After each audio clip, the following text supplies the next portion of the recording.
खुलुमबाय स्टुडियाव दं आङो राकेश रामसियारि बे समाव नोंथांमोननो मोनसे बिग आपडेट नोंथांमोननि गेजेराव लानानै फैदों माइक्र' फाइनान्स लन लाग्रा आइजोफोरनि थाखाय बे समाव आसामनि गिबि मन्त्रि डक्टर हिमन्त बिश्व शर्मा बे बिश्व शर्माया मोनसे गिदिर फोसावथाय बे समाव होनाय जादों माइक्र' फाइनान्सआव लन लाग्रा आइजोफोरनि थाखाय मोनसे गिदिर खौरां बे गिदिर खौरांखौ फोसावदों आसामनि गिबि मन्त्रि डक्टर हिमन्त बिश्व शर्माया मा फोसावदों बे समाव नोंथांमोननो बड'लेण्ड बुब्लिया गिबिसिननि थाखाय लाबोदों बे समाव आसामनि लाख आइजोफोरनि थाखाय गेदेर खौरां फोसावदों आसामनि गिबि मन्त्रि डक्टर हिमन्त बिश्व शर्माया नंगौ बे समाव मोनसे गिदिर आपडेट नोंथांमोननि गेजेराव बड'लेण्ड बुब्लिया होबाय थादों जे आसामनि गिबि मन्त्रि डक्टर हिमन्त बिश्व शर्मा बे बिश्व शर्माया बे समाव मोनसे आइजोफोरनि थाखाय मोजां खौरां लानानै फैदों माइक्र' फाइनान्सआव लन लाग्रा आइजोफोरनि थाखाय गिदिर खौरां फोसावदों माइक्र' फाइनान्सआव जाय बिथांमोना लन लादों बे लन लानाय बिथांमोननि थाखाय मोनसे गिदिर फोसावथाय होदों गिबि मन्त्रि बिथाङा बे समाव मा आपडेट नोंथांमोननि गेजेराव बड'लेण्ड बुब्लिया लाबोदों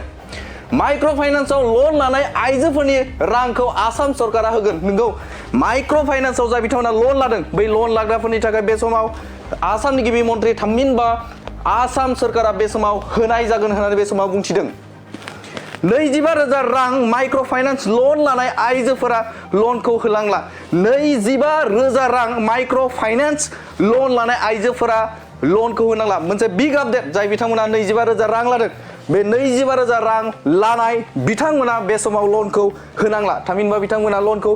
सुद होनांला नंगौ आसामनि गिबि मन्त्रि डक्टर हिमन्त बिश्व शर्मा बिथाङा आइजोफोरनि थाखाय गेदेर खौरां फोसावदों नंगौ आसामनि गिबि मन्त्रि डक्टर हिमन्त बिश्व शर्मा बे बिश्व शर्माया बे समाव मोनसे गिदिर फोसावथायखौ बे समाव होनायखौ नुनो मोन्दों 25,000 रां माइक्र' फाइनान्सआव लन लानायखौ होनांला 25,000 जाय बिथांमोना 25,000 रां लादोंमोन लन लादोंमोन माइक्र' फाइनान्सआव बिथांमोननि थाखाय बे समाव आसाम सोरखारा बिथांमोननो लनखौ होफुंनानै होगोन नंगौ बे समाव आसामनि गिबि मन्त्रि डक्टर हिमन्त बिश्व शर्मा बे फोसावथायखौ होनायदों माइक्र' फाइनान्सआव लन लानाय आइजोफोरा 13 अक्ट'बराव NOC मोननो हागोन फैगौ 13 अक्ट'बर बे 13 अक्ट'बराव जाय बिथांमोना लन लादों बिथांमोना NOC मोनगोन होननानै बे समाव बुंथिना होदों आसामनि गिबि मन्त्रि डक्टर हिमन्त बिश्व शर्माया NOC मोनखांनायनि उनाव गोदान लन लाफिनबावनो हागोन जाय बिथांमोना NOC मोनदों बे NOC मोनखांनाय बिथांमोना फिन लन लाफिनबावनो हागोन होननानै बुंथिदों बिथां डक्टर हिमन्त बिश्व शर्माया बे समाव नोंथांमोननो मोनसे गिबिसिन बड'लेण्ड बुब्लिया नोंथांमोननो बे खौरांखौ लाबोदों आइजोफोरा लन लाफिनबावनो हागोन NOC मोनखांनायनि उनाव आइजोफोरा लन लाफिननो हागोन जाय बिथांमोना लन लानो गोसो बिथांमोना बे NOC मोनखांनायनि उनाव लनखौ बे समाव मोनफुंनोबा थामहिनबा बिथांमोना लाफिननो हागोन गिबि मन्त्रि डक्टर हिमन्त बिश्व शर्माया गिदिर खौरां फोसावदों हिमन्त बिश्व शर्माया बे समाव बे गिदिर फोसावथायखौ बे समाव होनायखौ नुनो मोन्दों थारैनो बे समाव नोंथांमोननो मोनसे गिदिर खौरां बड'लेण्ड बुब्लिया नोंथांमोननि गेजेराव लाबोदों 25,000 रांसिम माइक्र' फाइनान्सआव लन लानायफोरखौ होनांला जाय बिथांमोना 25,000 रां लादों 25,000 रां लानाय बिथांमोना बे समाव 25,000 रांखौ सरकारा होगोन होननानै बे समाव बुंथिदों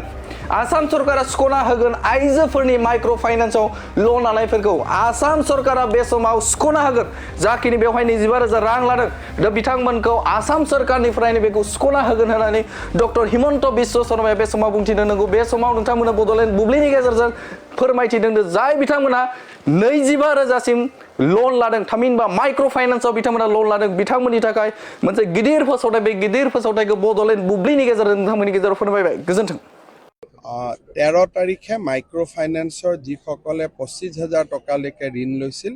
তেওঁলোকে NOC পাব আৰু তেওঁলোকৰ ঋণো মাফ হ'ল আৰু ভৱিষ্যতে তেওঁলোকে নিজা কৰি ঋণ ল'বও পাৰিব আৰু 11-12 তাৰিখে অৰুণোদয়ৰ 7 লাখ নতুন হিতাধিকাৰী অন্তৰ্ভুক্ত হ'ব गाव गावनि देहाखौ गोग्गो आरो गोख्रों खालामनो गोसो गुदुं लाइमोन एबा सुबुंफोरनि थाखाय मोजां खौरां क'क्राझार सोहोरनि खोदोमथलायाव लानानै फैदों फिट सिटी मुंनि मोनसे जिम सेन्टार सोरांस्रि नार्जारिनि गोदानै बेखेवजानाय फिट सिटी मुंनि जिम सेन्टाराव फैनानै नोंथाङा नोंथांनि देहाखौ गोग्गो आरो गोख्रों खालामना लादो अब्ला मानोथो गोबाव खालामखो नोंथाङा थाबैनो फिट सिटीआव एडमिसन लाहैदो आबुंसिनै मिन्थिनो थाखाय 7896 910934 नङाब्ला 9706677961 मबाइल नाम्बाराव कल खालामनो हागोन।